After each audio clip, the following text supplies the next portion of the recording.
Leave it with us. Catch us on the Locker Room and Voice of the People Television at 5 p.m. Nigerian time.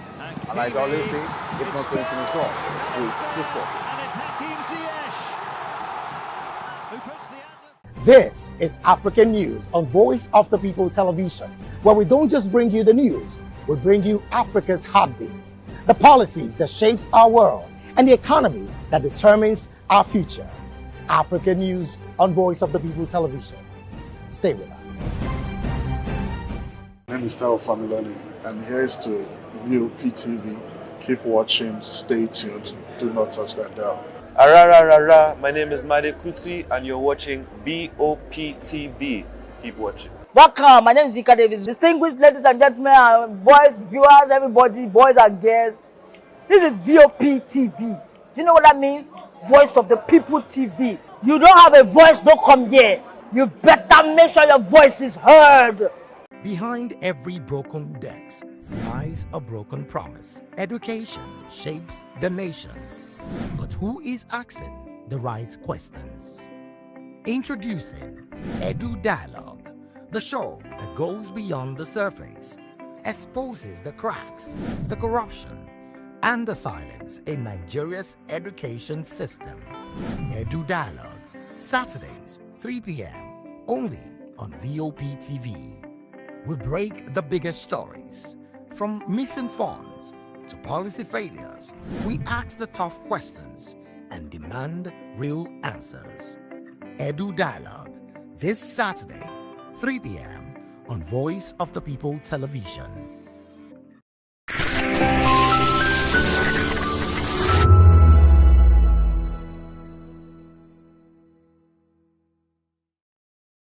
The Oluwo Fish Market, also known as the Ekpe Fish Market, is the biggest fish market in Lagos State.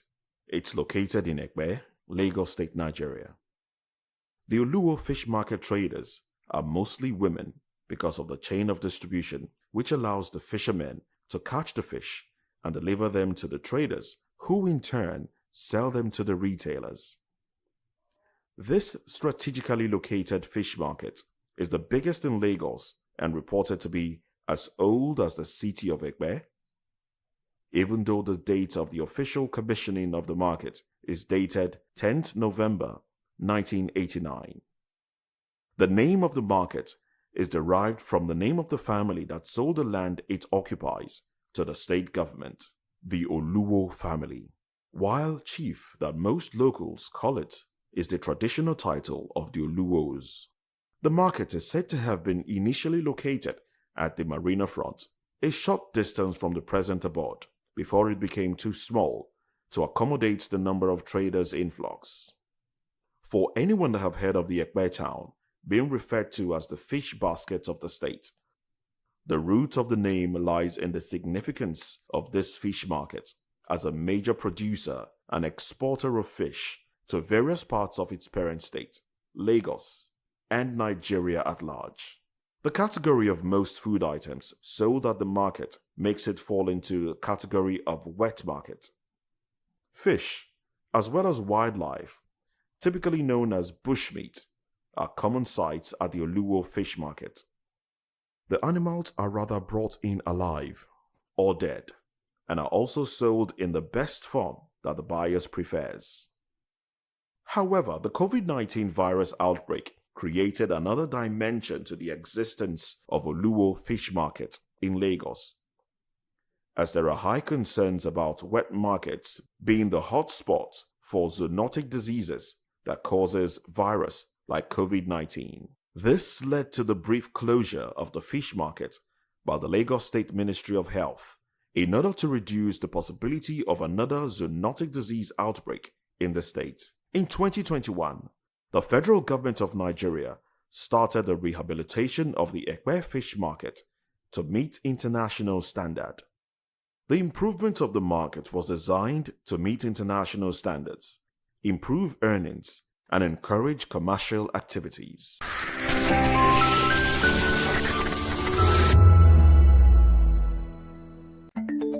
Africa is on the move, a continent of rising voices, untold stories, and powerful transformations. From the streets of Lagos to the heart of Nairobi. From the mines of Congo to the tech labs of Cape Town, the African story is being written every day. Bold, dynamic, unstoppable. This is African News on Voice of the People Television. We don't just bring you the news. We analyze and bring you Africa's heartbeat, the politics that shapes our nations, the economies that drives our future, the cultures that defines who we are, the voice that must be heard. Africa News, Africa's voice, Africa's future. Where Africa speaks, the world listens.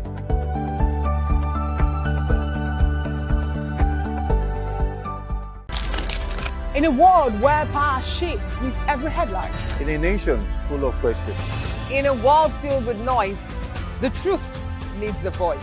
The policies that shapes our world and the economy that determines our future. Every hour, every day, the grapevine keeps buzzing. And together, we are committed to telling the stories that shape our world because your voice is our focus. Don't forget, our voice matters the most. Let us come together and share our concerns.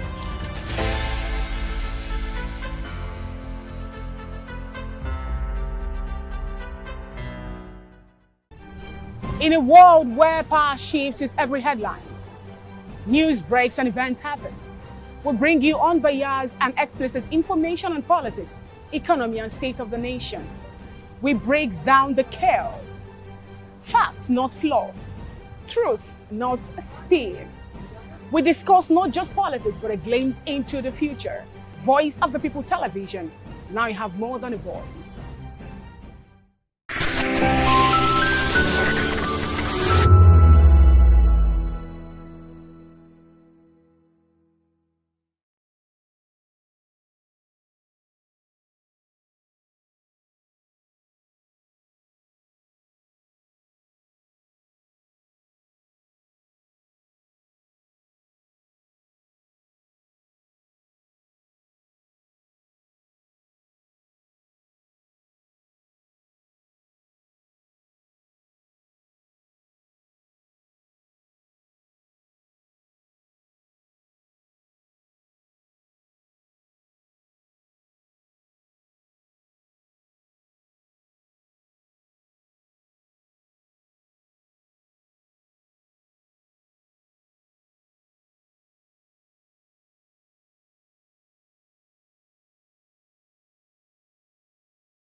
Don't just react, understand.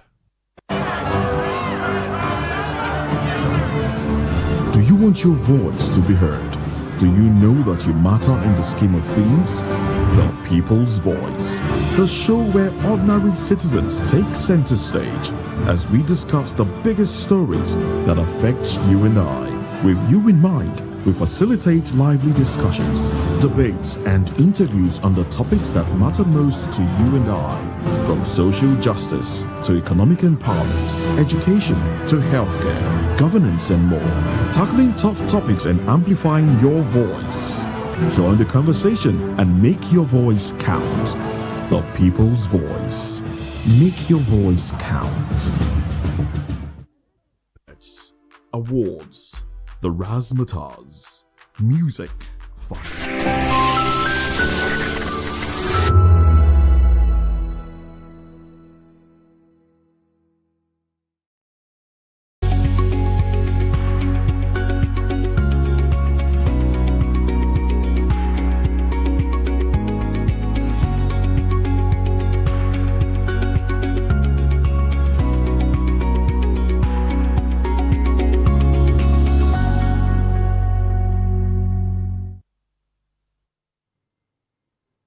Hello there, welcome on board. Yes, it is People's Voice on VOP TV, where citizens stories shape the narrative.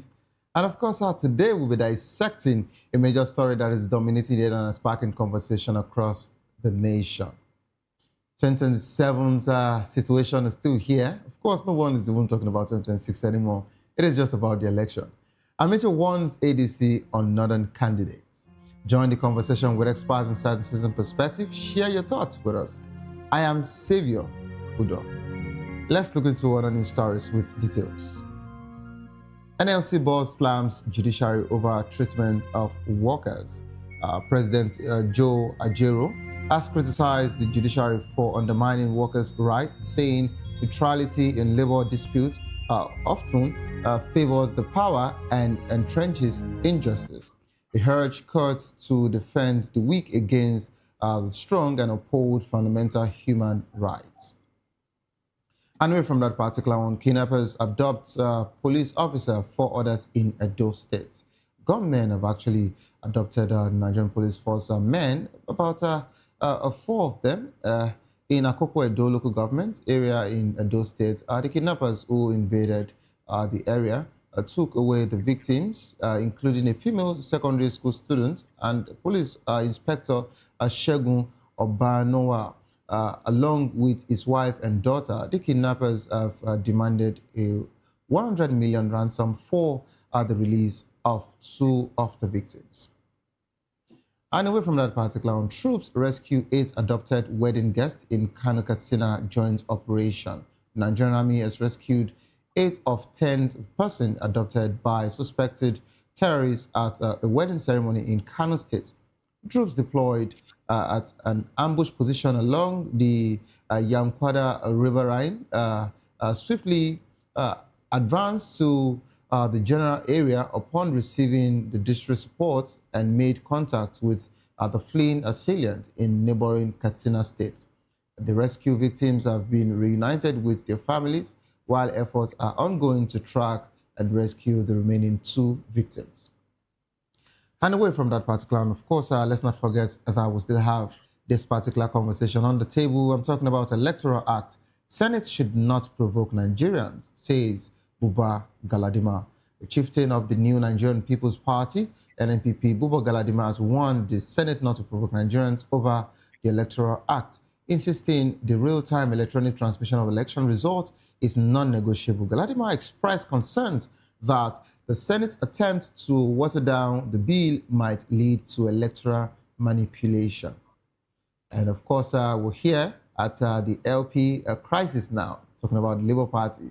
Nadi Usman is an impostor, says Barry Johnson, chieftain of the Julius Abure-led faction of the Labour Party. Barry Johnson has described the interim national chairman of the party, Nadi Usman, as an impostor. Johnson stated that Nigeria has come to a time where it will not accept political criminality following taking over of the party's national secretariat by Nadi Usman's camp after a court ruling. Johnson also emphasized that a judgment obtained by Nadi Usman is wrong and that our actions as the national secretariat amount to breaking and entry and stealing. He added that Abure has a valid judgment from the Federal High Court and Court of Appeal affirming his position as the chairman of the party. It is so nice because amongst my guests today is also a Labour Party person, so he would actually talk about that particular one in just a few minutes before we move on with the conversation. All right, away from that particular one, U.S. lawmakers should get facts right. Shehu Sani defends Kwankwaso. Former Kaduna Central Senator Shehu Sani has urged U.S. lawmakers to conduct thorough research before introducing bills that could have significant implication. This comes after a bill was proposed to impose sanction on former Kano State Governor Rabiu Kwankwaso. Sani described Kwankwaso as a man of good conduct and stated that the U.S. lawmakers should verify the facts before making such decisions. He emphasized the need for meticulous research in matters of global significance. I love the fact that some people are actually, coming and standing up for Kwankwaso as we speak.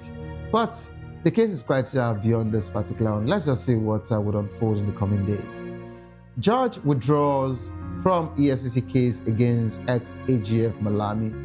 Justice Obiora Ogwatu of Abuja Federal High Court has withdrawn from 2 cases brought by the Economic and Financial Crimes Commission, EFCC, against former Attorney General of the Federation. Abubakar Malami, the judge cited that personal reasons and the need to uphold the interest of justice for his decision to withdraw. I need to get this clear.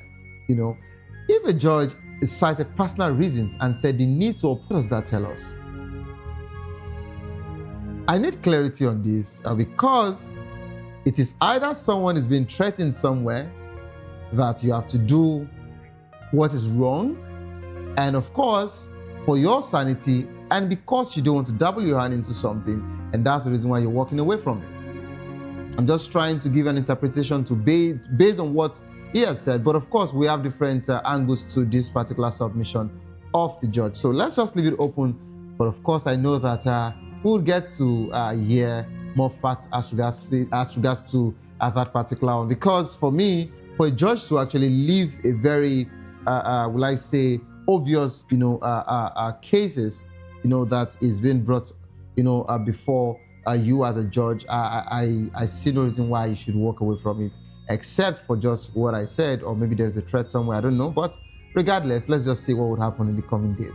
To join the conversation, kindly call the number 090-447-32605, 090-447-32605. Follow us on social media at VOBTV Live. You can use the hashtag People's Voice on VOBTV, and of course on YouTube, we're Voice of People TV. Kindly hit the subscribe button, and together we can make our voices heard.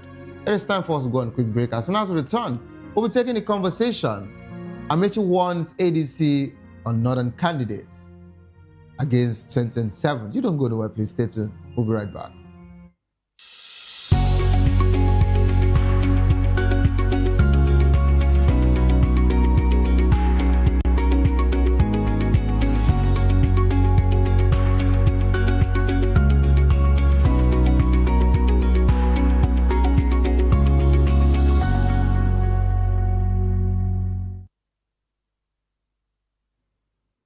Welcome back to the program, It is Still People's Voice on Voice of People Television.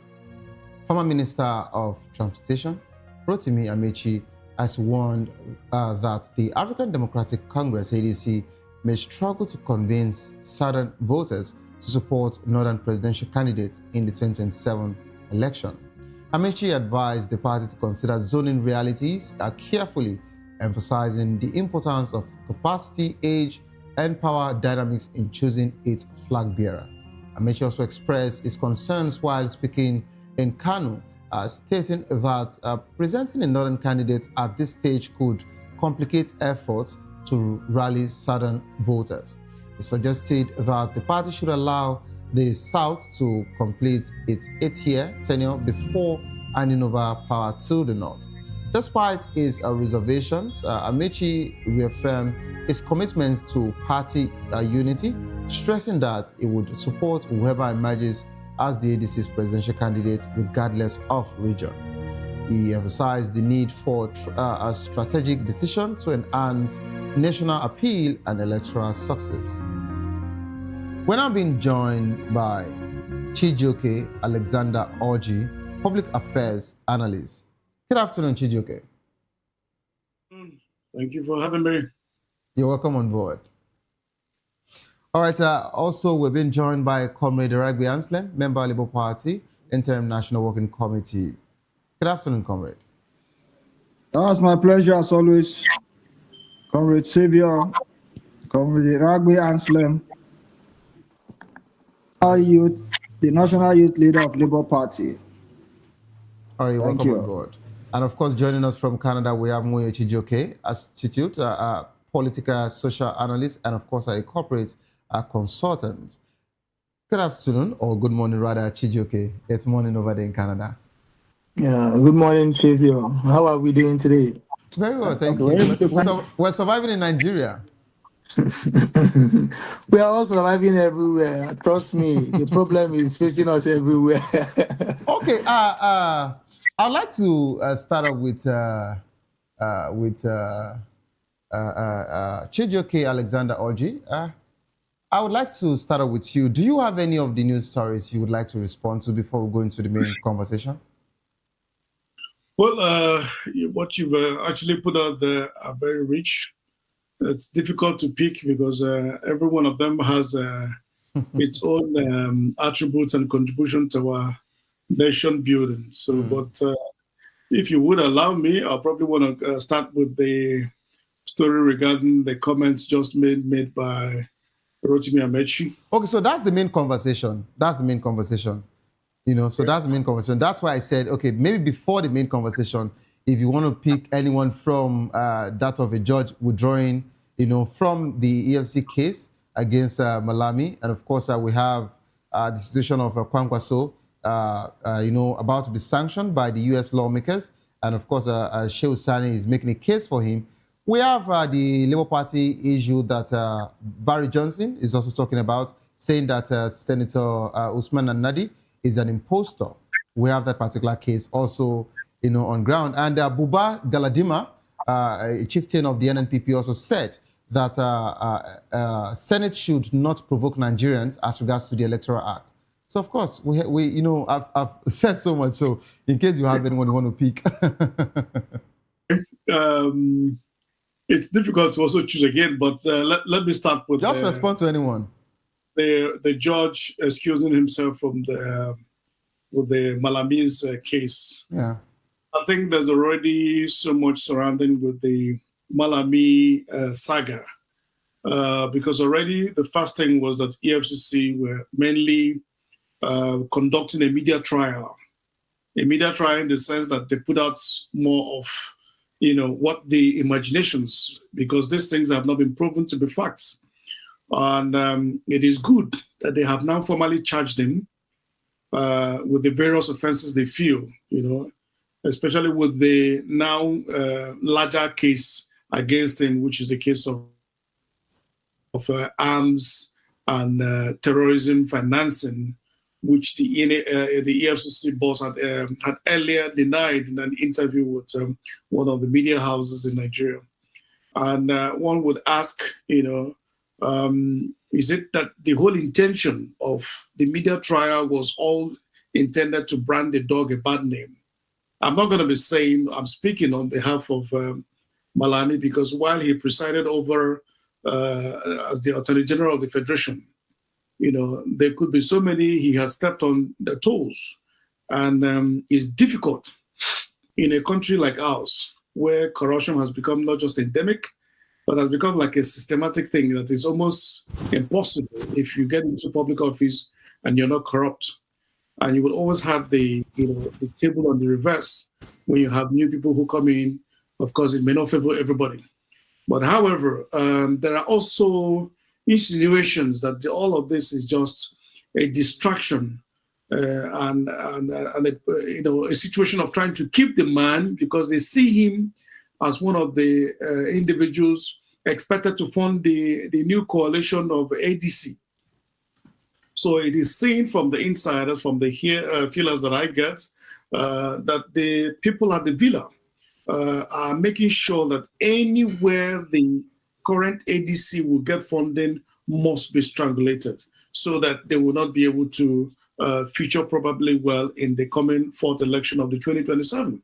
And as you're aware, the system in Nigeria is that the year before the actual election year is the real election year, because that is when all the whole drama and the gimmicks are put out there. You can see what is happening with the Labour Party, and they continued now. We're having shift with the ADC and all that, other similar opposition parties. Why? Because the whole idea is to ensure that these parties do not have any form of structured organization, especially preparedness for the elections. So it's a game forward. And if they are fighting Malami now, I'm not going to say that he's a saint, but let's us just pray that the court is able to convict him if he is actually guilty. And then he should definitely face the whole thing. Okay, so I was waiting for you to actually get to the point where I was about asking you, are you making a case for Malami? Are you saying that Malami is that clean, or are you calling this a witch hunt? Because aside from this case that is brought before him, don't forget that Malami still has a separate case that has to do with about 57, different properties in his name. Yeah. That's one. And of course, I think we have the 212 billion that was traced to his account. As regards to the Abacha funds and all of that. That's another case. So do you want to call this a witch hunt? Because I don't see it that way. They have facts, facts and figures are there. A former Attorney General of the Federation, what are you doing with such amount of money? Yeah, but one thing you should also know that this individual, if he perpetrated all this crime, he was not alone. Why is he now the center? Regardless, it should be someone who was meant to protect the nation, protect the people, knowing fully well that he actually, presides over, several legal case for the government and of course for the people. So for you to even agree to be a cohort on such, a pedestal, then it's a shameful situation. That is if found guilty. All of these are still speculations. All of these are still speculations. That's what I'm saying. If found guilty. Yes. And again, you see, the thing is, one would ask, what was the motive or the intention of EFCC in going out to spill out so much? For instance, now, everybody sees Malami, who has not been convicted yet, as the bad dog. It simply means that he's now being given the impression as the worst Nigerians. Meanwhile, we have in the current APC, people that are not just serving, but are the stewards of the current party, that told Nigerians and the rest of the world that once you join the political party called APC, your sins are washed. Adam Soshomele made the statements, just for clarity. Yes. Adam Soshomele said when you cross to the APC, your sins are forgiven. Is that not what we've seen? Why are there not those who have crossed? For instance, within the Southeast today, the chorusers of on your mandate will stand. You can see that these are people who have pending cases, either being convicted by EFCC. I can go into give. I don't think there's even a single individual, be it a male or female, within that section of people that we're seeing corruption on your mandate will stand, that today do not have cases pending or have been completed and were convicted by the EFCC. All right, a clear question I'd like to ask you, Chijioke. Do you think that there is any politician in Nigeria that does not have any case as regards to fraud? Well, it's hard. Okay, let me give you an instance. During the time when Nuhu Ribadu was the EFCC chairman, and when asked what about the intention to prosecute some of the governors who were under immunity, and he said among that list, out of the 36 state governors then, I think it was just about 4 governors, inclusive of Donald Duke, that were said to have clean sheets. You understand? So you can say that people like, I'm not going to say he's a saint today. I will also say, because I am not, and I was never a part of his administration, and I was almost asking you if you were a spokesperson. I'm not, but I know him, and I have a good relationship with him. But it does not give me the right to speak on his behalf and say that while he handled the Cross River State administration for 8 years, that he's a full saint. But then the then EFCC chairman and the person of Nuhu Ribadu said that he, Donald Duke, had a clean slate, along with a few other governors that were in that position then. But if you looked at over the years and up to today, there is not a single governor or any, in fact, being a governor is even at the highest level. I don't think there's any position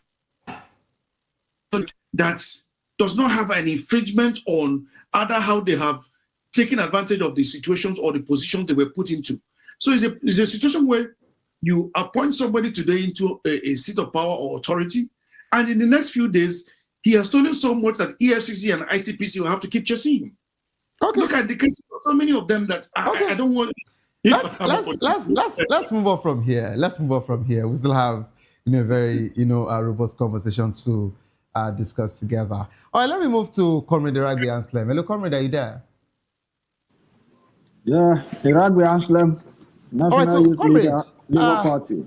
Comrade, I would like you to respond to one of the news stories, and of course, that of the Labour Party conversation as regards to what Barry said. So, what would you have to say, for him to call your principal, Senator Nandi Usman, an impostor? What do you think? Well, thank you, fellow Nigerians.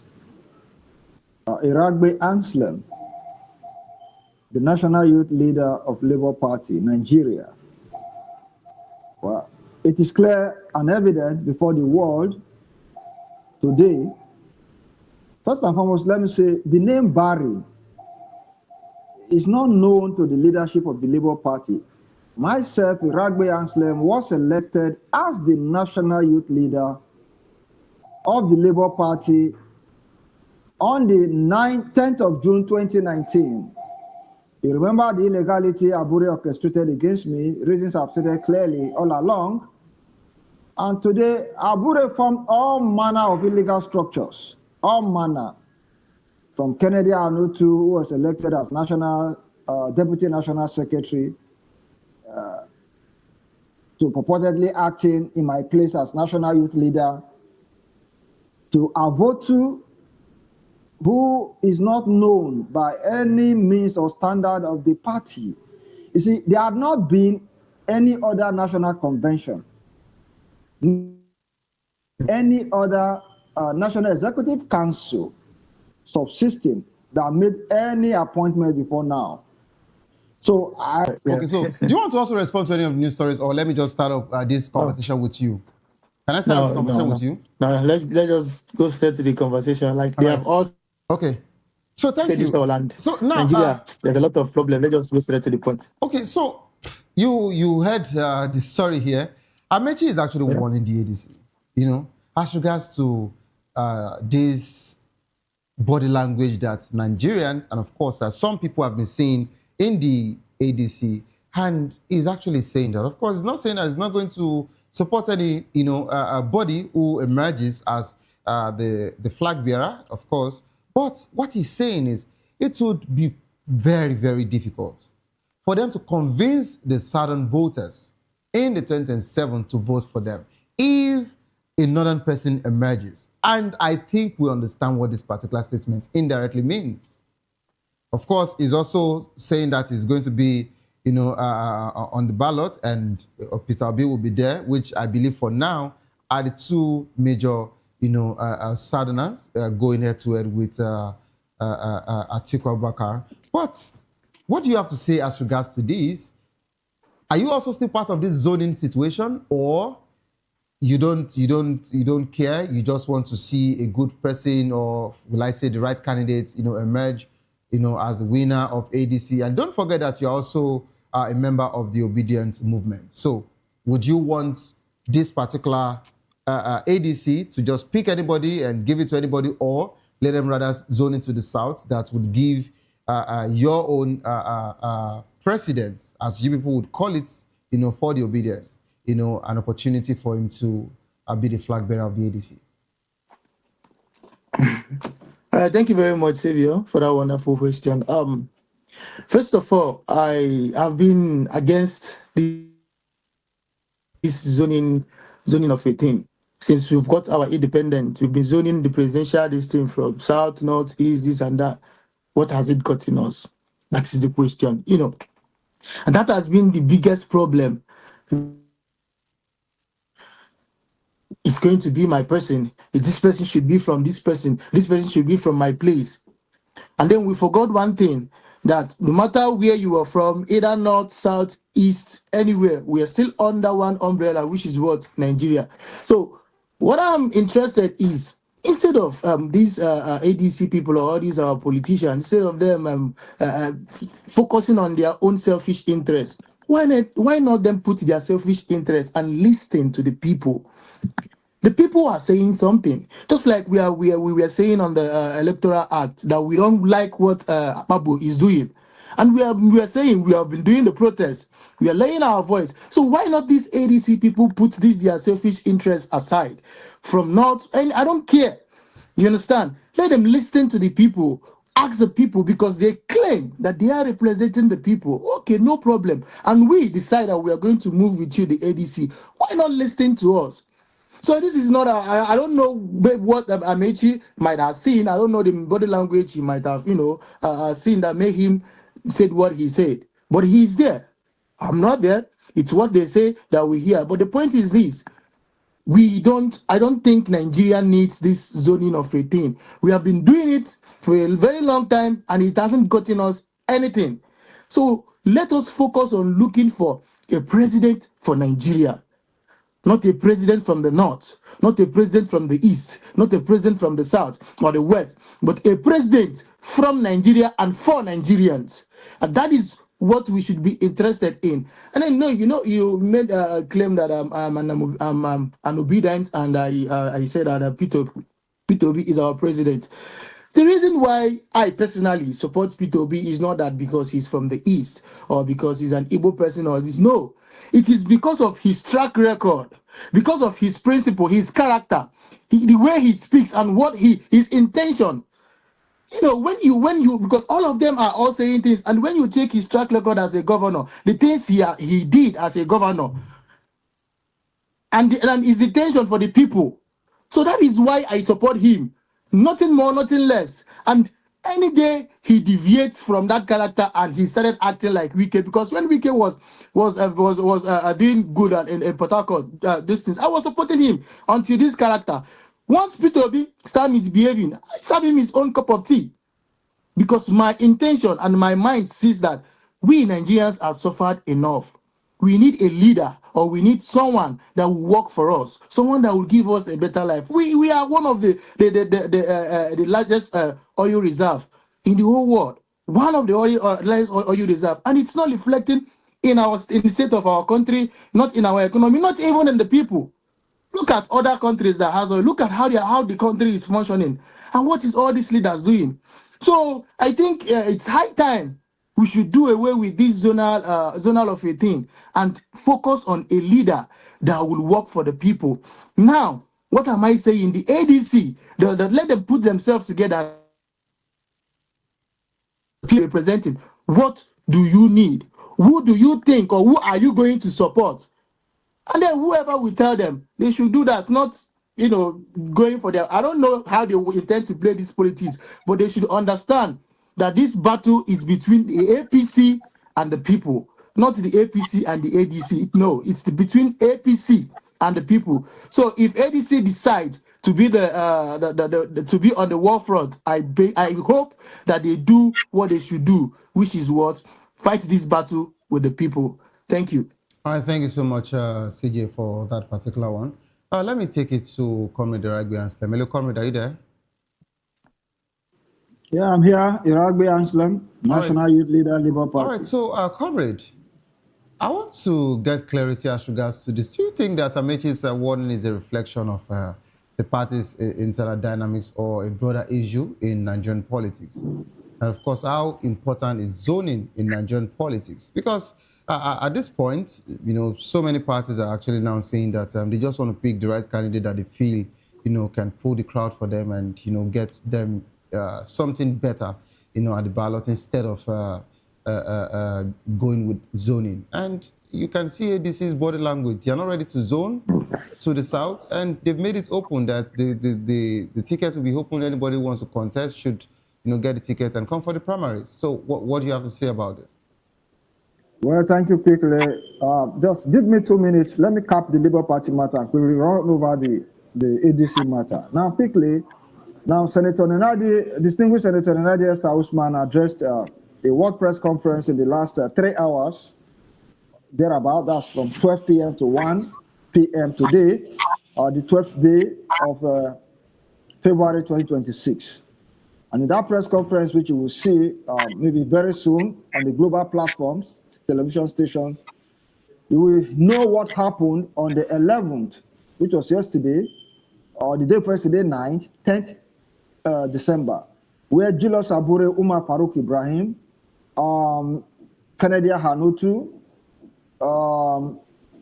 Arabambe Abayomi, and few others jumped the fence of the Labour Party National Secretariat, came in and manhandled the security guys in the building, shackled them, chained their hands, chained their legs, took their phones, went into the office and burgled the Labour Party office to take away and cut away documents. So that press statement was done today, and the world will know exactly what happened. And to quickly say, the Nigeria security agencies are already on this matter to ensure that these persons are brought to book. So Senator Nenadi Esther Usman and all of us have taken full control of the party in Nigeria. Hello? Okay, I'm thinking that there is a drop conversation that maybe that's actually a glitch. Okay, comrade, you can try to see how to reconnect back. Let me take it to Chijioke, the main Chijioke that we've agreed to be the main Chijioke for now. Chijioke Alexander, are you there? Yes, I'm here. Can you hear me? Yeah, I can hear you now, loud and clear. Okay. All right, so I need to also ask you, what do you think about this zoning situation? How important is zoning in Nigerian politics? And do you think that ADC's decision on a northern candidate will be influenced by this factor? Or do you even think that is realistic enough? Well, for now, I think the zoning idea must definitely be considered if ADC must make an impact, because it seems that the only person that is giving the ruling party the biggest headache today is Peter Obi. If Peter Obi comes today, it is now the headache of the ruling party, and they never fail to respond in a negative way. I'm forgetting that so long as they continue to do so, it increases the popularity of the man and registers as an alternative to the faced by the Nigerian people today as a result of wrong choices. Not wrong choice of leader, but wrong choices in the implementation of whatever policies that has been placed out there. Today, I'm sure that an average Nigerian today, if we're to conduct a poll today, would favor most likely Peter Obi as the bigger weight to consider as an alternative. Why? Because over the years, the continued contention of Atiku Abubakar has created room for most people tackling his image. And you know that image is everything. So the continued battle of his image over the years has led to the lesson of how people perceive, even when he do, probably he may have a better intention or a better understanding of how to get to solution of our dear problems in Nigeria.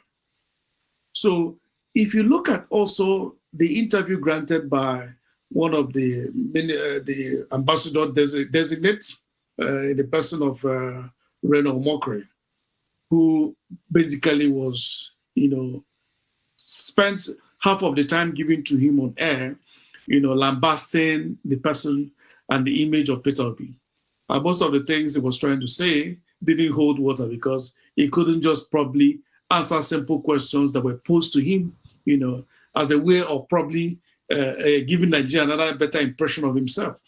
So the zoning definitely calls into as to another strategy of bringing another option, because it has been seen that since the current democratic dispensation since 1999, the zoning formula between the North and the South has been the major game changer. And that this is the Southern time of completing their 8 years, which indeed Rotimi Amechi is calling for as probably as a reminder or as a consideration of that understanding that has played over the years. Because we remember that in 2019, when this drama came up, it was said to be that Nigerians should allow, the Southerners should allow the Northerners complete their 8-year administration with the then previous administration of General Muhammad Buhari. And it was said to have been the game changer that worked, because we had less support for Southern candidates, and the whole idea was to ensure that the delivery of the Northern Continuity Program, sailed through. So one would be expecting that the same thing should happen now, especially now that it's perceived that is the Southern time to complete the 8-year. This is just the first half, which is the 4-year. So any good political calculator knows that the Southern have to field a better alternative to the current administration of the APC. And if you look at it today, especially with the individuals that have declared their intentions, more people may emerge tomorrow, but as of today, that have declared their intentions to run, a better option, especially on the southern part today, if you're going to be talking about the game of numbers and the likelihood of the Northerners towing more to Peter Obi as another change, because they have seen that the current administration has more or less, as many people now project and call it, a Yoruba administration. Everything today now is headed by the Southwesterners. And these are some of the things that the Northerners are not happy with. And they believe that Obi may be a liberal person. So it may be a game changer for the ADC to field and look at the option of fielding a Southern candidate and zoning it to the South. Because in the person of Atiku Abubakar, who already today, even though he's a major mighty force in the North, may not gather so much support from the South if where ADC were to go together, were to go on with zoning that or making it open. And of course, we know that most politicians may tilt to taking Atiku Abubakar because of the fact that over the years, he has built a very strong network of relationship with most of the politicians who definitely in most cases do what is called the payback or take the opportunity to give him that support. And of course, the ruling party would be happy to go in contest with Atiku Abubakar because they know the areas to which they can puncture him. And it is also believed that if Atiku Abubakar's major front financiers are taking off, just like they did in 2019 with certain allusions that were flying in the air, that one of the key persons who was supposed to be his key financiers, was taken off and detained until after the election where they let him go. And so those are some of the reasons why they couldn't mobilize as much as they were expected to have. And this is a man who is known for big money bag. But with respect to the question, as regards zoning, ADC must consider this as a political strong calculation to zone this current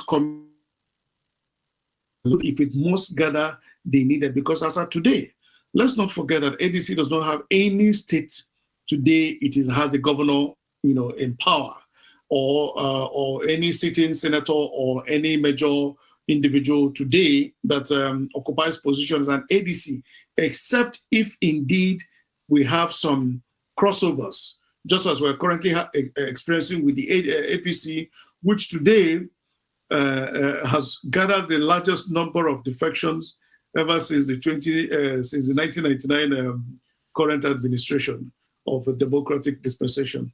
So we do hope that the ADC will take advantage of this and also be mindful of the timing, and also ensure that whoever emerges as a winner, that others must be willing to support, and not, as usual, decamp to wherever it favors them, which are usually what weakens most political parties. So I know that ADC is considering it strongly, but would they give in to that pressure of not allowing that free for fall contestant? Because Obi may not emerge if Atiku will go ahead head on head in contest with him.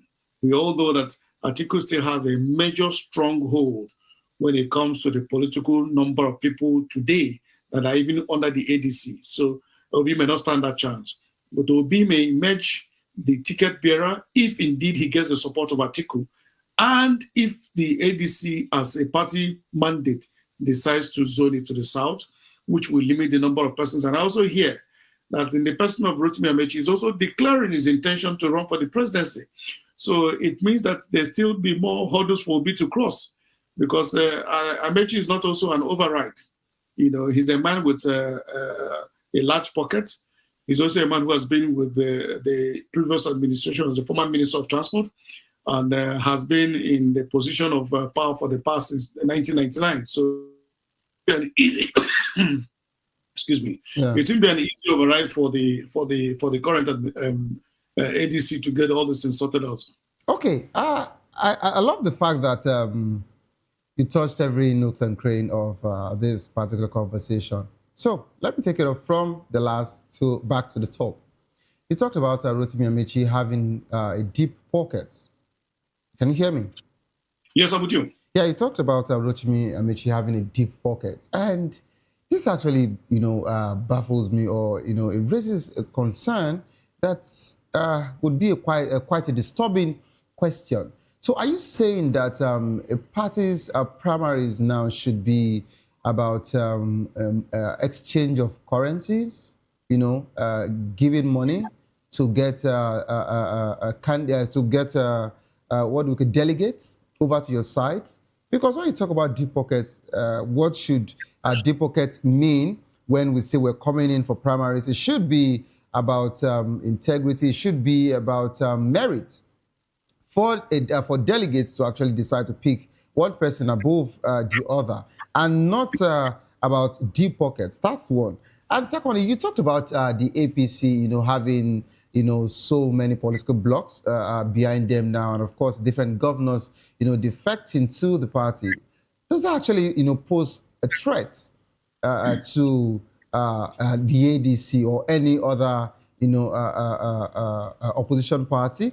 Because you would agree with me that APC has almost all the seats in the country as we speak, and not only that, they are still even telling us that more would still come in. And let's also talk about the recent situation that is going on in the South. I'm talking about particularly in the Southeast. You'd agree with me that there is a movement that they tend to mention now yes. that is affiliated with the president. Of course, I'm not here to give anybody any cheap publicity. That's not why I'm here. So there is a movement, and of course, the strong, heavyweights in business. People like Obi Nayegu, popularly known as Obi Kubana, and the likes of all of them, Zenko, they all, they've moved to join the same movement. These are people who should support the same Peter Obi you're talking about. And if you're talking about the South, saying that the South would actually prefer to, vote for Peter Obi and but looking at the statistics now, APC has all of the major Souths, to an extent. And the only, will I call it a joker that the ADC has presently is for them to get enough voters from the North. And the only candidate the northern voters want to hear is their own person this time around, and not making another mistake of getting another South. So they said. And of course, some are even speculating that how sure are they that if Peter Obi wins, tomorrow, that he would quietly and honorably leave after one term and not want to do the second term. you know. And you see, all of this particular conversation brings me to the point to ask you, do you think that for all of these realizations you've made, and of course, for me bringing you up to speed as regards to this conversation, do you think that ADC pose a threat to the APC? And if at all they do, what role do you think capacity, age, and power dynamics will play in ADC's decision making, of course, as regards to choosing their flag bearer? Yes, anywhere in the world, sadly, election is about money. And especially when it comes to the democratic kind of system of governance. Yes, ADC today stands a great opportunity. Why? Because, like my other brother here said, you know, this election will be between the people and the parties. That is deciding based on the fact that what they're going through. And they say experience is the best teacher. It's not what you tell people that actually changes them or molds them. It's what they go through that actually makes them to either reawaken and fight for it. Because you see, most Nigerians see themselves as a guest in their own country. So, you know, as a guest, whatever happened doesn't really matter to you. But when you begin to feel the pain directly and see that very soon you probably will need a wheelbarrow of naira to go and get a loaf of bread, just like what is happening in Zimbabwe and a few other countries where there was a deliberate, you know, destruction of their economy. Why? Because today people see it, yes, you have more money in your pocket, but the money, what's the value? What is it able to purchase to you? Like, it's absolutely not able to get you anything. And the inflationary rate is out of control. Nothing today can be said to be in a, you know, observatory mood that you can say you wake up today, you're sure that even if it's going to go up, it shouldn't be more than 10% at maximum. But today, because of that, it gives the ADC lesser to tell the people, because the people are the ones feeling the brunt and they're seeing the policies in a certain way, telling people to tighten their belts. When you're seeing the abuse, the flagrant display of wealth, and then the continued pampering of criminals that you cannot tell the sources of funds. No human being in this world can spend money that they have earned in a very hard way. When I mean it, they have worked for it, and you throw it away. Okay. I have known Ojus Okalu, who is a super industrialist, along with so many others. These are people I have dined and related and continue to relate with. But they will not throw their monies on the street to anybody. Why? Because they work very hard to get this money. So in a situation where you're seeing government pampering people who have been, you know, you cannot explain their source of wealth. And these people you feel will be the ones to deliver the APC, it is complete an assumption. But coming back to the question. Yeah, you just have 30 seconds now because we need to round off. We're pressed for time. Okay. ADC stands a great opportunity. Why? Because the people have been burnt. They have been degraded. They have been in pain and penury. Is to do is get his house in order, be able to appoint a good candidate. If Obi is going to be the front runner based on the fact that the major attacks have been on Obi, and that's because they know that today people have seen about his credibility and the person he is. So it will be the game changer for ADC, and ADC needs to move in and ensure that they do the right thing by giving me all the necessary support and the platform to run effectively, get the message across to Nigerians, and ensure the Nigerians vote. Thank you so much for your contribution. Thank you. All right, Chijioke, CJ from Canada, are you there? Yeah. Please, in just 30 seconds, yes. What's your final and concluding thoughts, please? Well, just like my big uncle CJ has said it, I don't think I have anything to say anymore. So if the ADC, if they are ready to win this election, they should just do the right thing. All right. That's it. Thank you so much. Comedy Rugby Anselm, I don't know what's happened. At some point, I didn't hear anything. You were not hearing anything here. I don't know if you're muted or it's the network glitch. But of course, I'll be having you join the program, hopefully maybe tomorrow or next week. Okay. Thank you so much, Chijioke Alexander Oji, Public Affairs Analyst, for joining the program. Comedy Rugby Anselm, thank you. And of course, Mwe Chijioke from Canada, thank you for being part of the show. This is how far we can actually go on the program. Of course, if you love the world of sport, I'd like you to stay put to enjoy Locker Room coming up next. Don't give up because it is not over. Tough time doesn't last, but tough will do last. Whatever you're facing soon be over, and you will definitely smile again. My name remains Savior Udo. Have a good evening. Rest.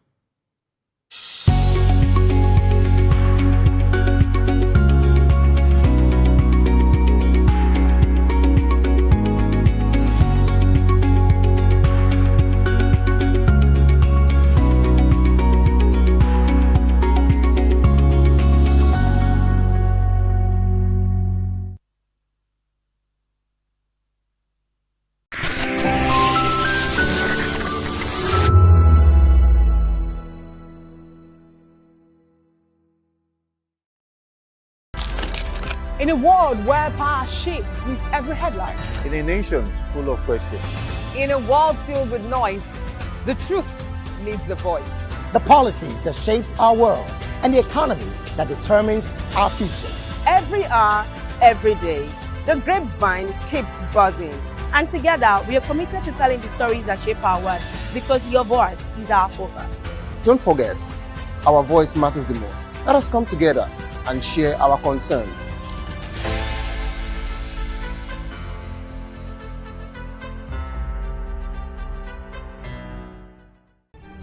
In a world where power shifts with every headlines, news breaks and events happens, we bring you unbiased and explicit information on politics, economy and state of the nation. We break down the chaos. Facts, not fluff. Truth, not spin. We discuss not just politics, but a glimpse into the future. Voice of the People Television. Now you have more than a voice.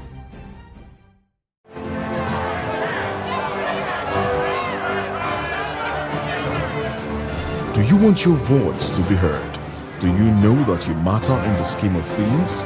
The People's Voice, the show where ordinary citizens take center stage as we discuss the biggest stories that affect you and I. With you in mind, we facilitate lively discussions, debates, and interviews on the topics that matter most to you and I, from social justice to economic empowerment, education to healthcare, governance, and more, tackling tough topics and amplifying your voice.